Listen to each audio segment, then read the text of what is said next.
Hi, I'm Nate. How many of you consider yourselves a leader? Please raise your hand. No, this is legit. I know I'm on a video, but you actually have to participate. How many of you consider yourselves a leader? Raise your hand. I hope by the end of this talk, if at the least at the end of this class with Keisha, you all consider yourselves a leader, whether it's within a church group, within your family, within the workplace, or just leading yourselves. We all lead at different points.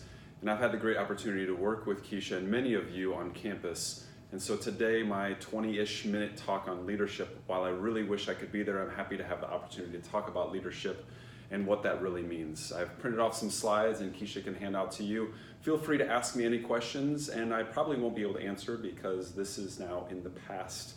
But I hope to connect with you at some point in time here on campus as well. So if you look at your slides on the next page, I want to talk about leadership. I want to talk about this emerging leadership deficit. A Harvard study from 2012 talked about this leadership deficit, and almost 80% of people think that we're in a leadership crisis. And what that means is we need to look at leadership from what it was to what it is and what it could be.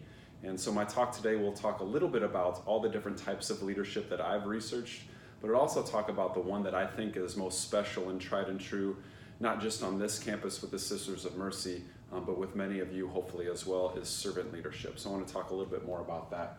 Like I said, 80% of Americans feel that there is a leadership crisis, which means we've got some work to do.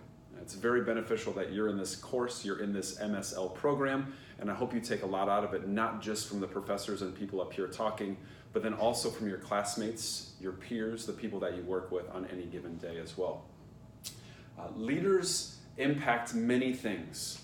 What's probably most important to me is this foundational trust of leadership, the factor of trust, but then also how do you then engage people?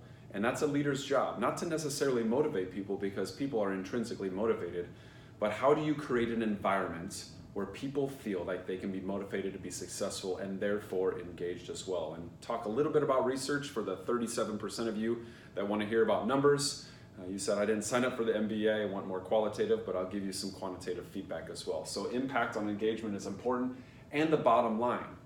How many of you feel like you're an engaged employee? Hopefully if you're a Mount Mercy employee, you're raising your hand.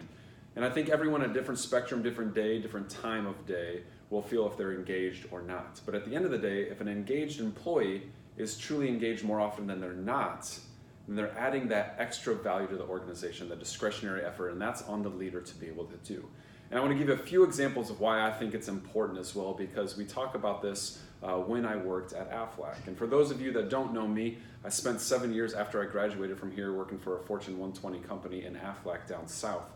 And I did much of my research based on that organization. The reason I got passionate about leadership is because of the impact it has, not just on an organization, but society as a whole, and the impact it could have, which is really the big topic of this class as well, and those different societal impacts. There's 3 different things that happened all in succession. And some of you that work for a big organization like a Transamerica or a Collins or other organizations that have an employee intranet, they will feature different stories. And for a matter of 2 weeks in a row, our company, making millions and billions of dollars, decided that the front page story on our intranet was employee engagement. The first story was about our employee engagement survey. And so how many of you have had an employee engagement survey before? Probably all of you. And the folly of many leadership styles is we're going to take the survey, we're going to tell you we took the survey, and then we're not going to follow up and tell you what we actually did. And that's what Aflac did at this point. They said, you know what, we heard you. We've got flaws. We're going to be vulnerable and we're going to tell you what those flaws are, but we're going to do something about it. And that's a leader's role, is to hear feedback and act on that feedback as well. That very next post, we talked about our Employee Appreciation Week. Now, granted, working in corporate America, there's a lot more money flowing around than in maybe a nonprofit sector, but we took an entire week to recognize our employees. Our CEO at the time was very much a servant leader and said, if you take care of the employees, they'll take care of the business and they'll take care of the customers. And I truly believe that if you take care of the people that surround you, they'll take care of the students, they'll take care of your clients, they'll take care of your future customers as well. So we spent an entire week focusing on that. And then lastly, we talked about how we are citizens. And I'll get into why this is important when it relates to leadership as well here shortly. So I want to talk a little bit about leadership styles. If you do a quick Google search on leadership, you'll come up with hundreds of thousands, if not millions of things, results when you type in leadership styles. And that can be an entire 5 or 10 week course in of itself. But when we talk about the impact to society, I want to talk about just a few different styles of leadership, starting with situational leadership. That really looks at the different situations as it's evolved from the great man theory of leadership. We'll talk about charismatic leaders. We'll talk about managerial leaders, and then end with this session on servant leaders and give you a little homework, a little discussion topics to talk about within your class as well. So the first is looking at the great man theory of leadership. And I very specifically use the word man because centuries ago, and probably not even that long ago within this last century, it was this theory of leadership, the great man theory of leadership. Whoever was the greatest man was the leader, someone that was born into leadership. The biggest, the strongest, the manliest of men in a tribe, in an organization, they were the ones that were picked because they had the best beard, maybe they had the best mustache, whatever it might have been. And you laugh and think that might be funny. Hopefully you laughed. But this is true. It was a men-only job. Leadership was a men-only job. And thankfully, we've progressed from that, and we've realized that people aren't just born leaders. People can evolve into leadership, which is why we have a Master's in Strategic Leadership program. If we didn't believe that people could evolve into becoming better leaders, then we wouldn't have this program. And so a lot of the research shows this theory is leaders are born, not made. And they found that when there was a need, a man would fill this role. And so fast forward into the 19th century, when a lot of the research around leadership practice and leadership theory really started, they started to look at it as more than just a position. It is more than just a person. It's more than just a man, a white man, being able to do that. And so that's why I think some of these leadership styles we'll talk about are really impactful. So the next one talks about servant leadership, or situational leadership, my apologies. Hersey and Blanchard talked a lot about how in different situations should you lead. Now, I'm assuming some of you are starting in organizations just fresh within the last year. Some of you, like a gentleman that may work in facilities for the last 20 or so years, have been in an organization for a long time and has seen different things, and you need different leadership styles. Because when you step into an organization, you may be a little green behind the ears, and you may need a little bit more direction. And so in situational leadership, you discuss that as a leader. You're looking at different styles, different growth points of the people that you lead. So the concept is there is no one best style. You need a different style. And so if you look at this graph over here, this chart, it talks about directing. Within first amount of days, you're directing people. You're telling them where the bathroom is. You're telling them what they need to do. You're telling them these different things and directing what they need to do. But after they've come to know where the bathroom is and what their specific tasks are, you need to step back a little bit and say, okay, now I'm going to coach you. How do I give you the tools that you need to be successful and then cheer you on from the sidelines or within the cubicle? After you've coached someone, then you can really step back and support them, breaking down barriers, figuring out what's in their way to be successful. And as you talk about situational and societal leadership, it's not just within an organization. How do you do that for people that are living at the margins as well? Because the last thing is to delegate, to give people the reins, to let them do their thing. And that takes a great deal of trust from you as a leader to be able to say, I trust in you. We need this thing done, but you can figure out the path to be able to do it. And that's kind of the epitome. And when you talk in your groups after this, I would love for you to think about, why is delegation so difficult? I'm sure some of you can say, well, no one's ever done it before this way, and I've only done it, so I know that I'll do a good job. Or maybe I've seen and been burned by people before, so I need to make sure that they understand specifically what I want done. And so it's not a management by walking around. It is a true delegation and giving them the opportunity to be successful as well. So it's this model. And you may have to go back to direct or support or coach before you get back to delegation as well. But it's really about this evolution, that there is different situations and different things. Transformational and charismatic leadership is probably the most well-known, because those are the people that stand up in front of others and rally and provide a rallying cry for people to come together and adhere or see a vision of a common task.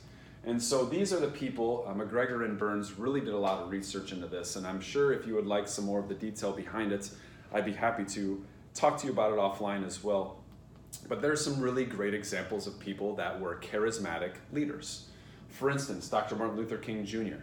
stayed in front of hundreds of thousands and millions of people over his lifetime because he had a dream. Now imagine if someone, and I've done this before, where I stand up in front of a crowd of people and say, I have a strategic plan with 3 tactical strategies. Would someone have come and really listened to what was going on? Maybe, possibly because they had to. But when someone can truly transform others and use their charisma to engage others, it's really important. In fact, think about this gentleman, John F. Kennedy. You know, when he stepped up to the podium as president, he said, we want to put a man, granted, he maybe said a person, but we want to put a man on the moon. He didn't know how to do that. We didn't have the technology at the time to figure that out. But he transformed a nation and brought everyone together. So when that moment happened, we all felt collectively like we achieved something as a nation. When have we done that lately? When have we been transformed by someone to achieve a common good? And that's what I think is really interesting about transformational and charismatic leadership is they individualize people. They look at the individual person. Secondly, they stimulate people. They encourage dialogue. Thirdly, they inspire people, and then they role model. Okay? Now, with transformational and charismatic leadership, you say, oh, that's all really good things. But there's also some leaders within our history that are transformational and charismatic for not the greatest reasons. I can think of a couple back in the 1940s that did some things that were very terrible, but they brought people together in a rallying cry. So while transformational and charismatic leadership can be used for good, it can also be used for evil. And so you just have to be aware when you're following someone, making sure that your organizational and your personal values align to what that really looks like. Next is managerial and transactional leadership. And I give this quote a lot, and I talk about this scenario. I've got 2 little girls at home, and I really want to inspire them to be great people, to use my charisma and transform them into wonderful humans. But at the time they're going to put their hand on the stovetop when it's red hot, I'm not standing up saying, I have a dream, Lily and Ellery, that one day, no, I'm saying, stop, right now. Get your hand away, I don't want it to get burned. Now, some people would call that a natural consequence, Keisha, but I don't like to see that. You know, we have some of our military leaders. Some of you that have been in the military before, you'll recognize this particular leader when I talk about him, General George Patton. I don't think I wanted him standing up when bullets are flying and missiles are flying in and saying, I have a dream. No, I'm saying, like Lieutenant Dan said, get down, shut up.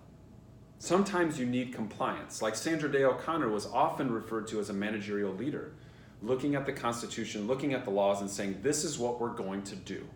I don't necessarily need to inspire you in every moment, but I need to manage what we have going on. And so what's really important is understanding that there's all sorts of leadership styles. Some of them are used for good, some of them are not for good. Some of them in certain situations and some of them in others. And so when you talk about this social issues and how do you address social issues within an organization outside in a community, you have to understand that leaders provide that context, that ability for others to then be inspired to take action. So now I'd like to talk about this gentleman right here. His name is Robert Greenleaf. Now, he coined the phrase servant leadership back in the 1970s, but there was a gentleman that walked around, 2019 or so years ago, that I think truly coined that phrase. And when we think about the Sisters of Mercy as well, when I was a student here, I learned it quite a bit from them, servant leadership. And his phrase is simple: good leaders must first become good servants. I want to say that again. Good leaders must first become good servants. And you come to a Catholic mercy institution like this, and that is deep-rooted in who we are. And you talk about how that impacts society. This is where servant leadership is different. I'll get to that quote here in a little bit. So servant leadership is made up of 5 things. And I did my dissertation research on these 5 things. So I want to offer this as an opportunity. If any of you have any narcolepsy or trouble sleeping at any time, my dissertation, 137 pages of wonderful. Only my mother has read it, but I can get you a copy for free to read to help you put to sleep. But when I looked at it, it looked at these 5 different attributes of what was a leader. And first off is looking at altruistic calling. And when we talk about social issues as it relates to leadership in this particular class, I think what Keisha wants to get across is there is a greater good. There is a greater good than this moment, this widget, this thing that we're trying to do as a leadership team. It is trying to impact the greater society. So altruistic calling is that understanding as a leader. Maybe you have something it feels like written on your forehead that people just feel the need to give back. They know that it's more than them. It's not just about me. They've taken that slice of humble pie that their mother has served to them and truly taken it with them in their leadership journey. Next is emotional healing. So with altruistic calling, you know that there is a greater good. With emotional healing is that thing written on your forehead that says, come to me with your world problems, I'll at least listen and maybe help you through them. And so some of you, you're probably that friend or that employee where people stop in your office or cubicle all the time just to talk. And you're wondering what that looks like. It translates into a component of servant leadership. Next is wisdom. And I'm not talking acing the ACTs or the SATs. I'm not talking about your IQ. I'm talking about the mixture of your EQ and your IQ. Wisdom is forward-looking, seeing society as a whole, seeing where we need to be and what we need to do. For Mount Mercy, we know that our student population is going to change. It has to change or we will become irrelevant, because it's not just always going to be the same students that we've always had, which is why we have a graduate program, which is why we have an online program, which is why we have this wonderful lady here, the Director of Diversity and International Student Success, to focus on a diversifying population. Because if we don't have those things, if we don't look forward to the future, we don't have that wisdom, we won't be able to meet the needs of our time. Next is persuasive mapping. And I think what's important in persuasive mapping is understanding yourself, but how do you bring others together and rally around your cause, your values, and the mission of the organization. And then lastly, most important, probably most relevant to this particular course, is organizational stewardship. And the concept of organizational stewardship is when subordinates or direct supervised people see that their leader cares not just about the organization, but is stewards of the whole, they actually think that you're a smarter person. Yeah, Dave, when you give back to the Catherine McCauley Center and other people see that you do that, people actually think you're smarter than you are. Nothing against intelligence of any individual, but when you talk about the things that you do outside of Mount Mercy, outside of Transamerica, Collins, wherever you might be, your employees see that you care about more than what's just at the table at the moment. So servant leadership is that. That's the difference. And I'll read this quote to you and you can see it on your paper. It's this. It's called the best test. The difference manifests itself in the care taken by the servant first to make sure that other people's highest priority needs are being served. The best test, and difficult to administer, do those served grow as persons? Do they, while being served, become healthier, wiser, freer, more autonomous, more likely themselves to become servants? And what is the effect on the least privileged in society? Will they benefit or at least not be further deprived? And that's what this course is about. Understanding the social impact of leadership. And I know Keisha is going to talk about some other leadership paradigm shifts, but this is it. How do you as a leader impact your direct team, but how do you also impact the greater good? And that's a really important thing. So I want to talk a little bit about the servant leadership model. I originally thought servant leadership had a direct correlation to employee engagement. What I found in my research is that servant leadership does impact employee engagement, but it more impacts trust, how you build trust with an individual and with a collective organization, and also fit. So I looked at this model and I called those mediating factors. So a leader can be trusted or not trusted. They can find the right fit for people or not right fit. And from there, an employee can be engaged. It's all about creating that environment. And as we adapt to different leadership styles, going from the great man theory to situational to servant leadership and others, it's about how do you engage with people. And I think that's what's really important. So I looked at this and I thought to myself, gosh, it must be really important that people trust an organization. We've got a lot of examples of Enron and Tyco and others where people just didn't trust an organization anymore. But what I found in the research is actually, if you, the leader, can instill trust in the people that follow you, they're much more engaged versus understanding the trust of the organization. Let me repeat that. If you can build trust in your own direct team, that is more important than your employees trusting the organization as a whole. Think about the impact that you have on individuals. You've often heard that people don't leave organizations, they leave leaders, and it's up to you as a leader to understand that. Next, I looked at servant leadership and how it engages employees. So if more employees felt their leader was more like a servant leader, they were more engaged, which was shown in this line here. So it was organizational stewardship that actually had the strongest relationship. So I get back to that point earlier, the attribute of servant leadership, organizational stewardship, the care of the whole beyond the organization, that societal impact actually makes more of a difference than I would have thought. The research shows so you should trust me unless you want to read the book as well. Okay? So a lot of relationships with employee engagement overall. This is for those of you that really appreciate data. And it basically says, yes, a leader can impact employee engagement, but your job as a leader is to create an environment of trust, to find the right fit for people, and then to engage them in something that is greater than them. And that's the social benefit of leadership, is to understand that you can move people. You can move people from here to there, and that's what's really important. So if you'll see, fit is one of the highest factors in figuring out if employees engage. So finding the right seat on the bus for the employee is really important to engage them. Now, I'm not saying if you're a great photographer or a great landscaper and currently you're an analyst, don't go to your boss and say, gosh, boss, I really want to take photos for this organization. That should be my full-time job. No, I'm talking about what is the personal and organizational values and how do you make that fit. Next, servant leadership's impact on trust is so much more significant than the actual impact on engagement or on fit. So focusing on building trust through relationships, not just relationships in the organization you're in, but how do you do that outside in the community as well? How does a community trust you as an organization, as a leader in the community as well? So it's about engaging there as well. I will read this and you can kind of look at it on your sheets. What I found in a follow-up to my research was this. An employee wants to feel an emotional connection. They want to feel emotional connection, then know that they're on the right path. So they want to know that you're connected with them. Then they want to know that you're wise and can see into the future. That will lead to trust and that will lead to engagement. I talked about this before. Maya Angelou, I believe, had the quote that says, no one knows or no one cares how much you know until they know how much you care. That's what this research is basically showing.